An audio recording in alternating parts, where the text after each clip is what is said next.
ಬಂದಿದೆ, ನಿರೀಕ್ಷೆ ಇದೆ, ಗೆಲ್ತೀವಿ. ಈ ದೇಶದ ಪ್ರಧಾನಿಗಳು ಮಾನ್ಯ ನರೇಂದ್ರ ಮೋದಿಯವರು ಆಗಬೇಕು ಅಂತ ಇಡೀ ಕೋಟ್ಯಾಂತರ ಭಾರತೀಯರು ತೀರ್ಮಾನ ಮಾಡಿದ್ದಾರೆ. ಚಿಕ್ಕಬಳ್ಳಾಪುರ ಮತ್ತೆ ವಿಕಸಿತ ಚಿಕ್ಕಬಳ್ಳಾಪುರ ಆಗಬೇಕು ಅಂತ ಅವರು ಬಯಸಿದರು. ನಮಗೆ ದೊಡ್ಡ ಶಕ್ತಿ ನಮ್ಮ ಪಕ್ಷದ ನಾಯಕತ್ವದ ಜೊತೆಗೆ, ನಮ್ಮ ಪಕ್ಷದ ಸಿದ್ಧಾಂತ, ನಮ್ಮ ಪಕ್ಷದ ಕಾರ್ಯಕರ್ತರ ಪಡೆ ಜೊತೆಗೆ ನಮ್ಮ ಮಾಜಿ ಪ್ರಧಾನಿಗಳು, ಮಾಜಿ ಮುಖ್ಯಮಂತ್ರಿಗಳು ಕುಮಾರಣ್ಣವರ JDSನ ಪಕ್ಷ.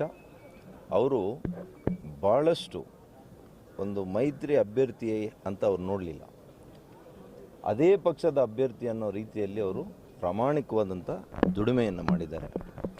ಅದರ ಪ್ರತಿಫಲ ನಾವಿವತ್ತು ನೋಡ್ತಾ ಇದ್ದೀವಿ. ಹಾಗಾಗಿ ಇನ್ನೂ ಹೆಚ್ಚಿಗೆ ಹೇಳುವಂಥದ್ದು ಸರಿ ಹೋಗಲ್ಲ. ಆಗಲಿ, ಎಲ್ಲ ರೌಂಡ್ಸ್ ಆಗಲಿ, ಮತ್ತೆ ಬರ್ತೀನಿ. ತಮ್ಮ ಜೊತೆ ಇನ್ನೂ ಕೂಡ ಹೆಚ್ಚು ಮಾತಾಡೋದಿದೆ, ಭಾಳ ದಿನ ಆಗಿದೆ, ಮಾತಾಡ್ತೀನಿ. ನೋಡೋಣ, ಇನ್ನೇನು ಬಂದೇ ಬಿಟ್ಟಿದ್ದೀವಿ, ಊರಿಗೆ ಬಂದಿದ್ದೀವಿ, ಕೆರೆಗೆ ಬರಲ್ವಾ?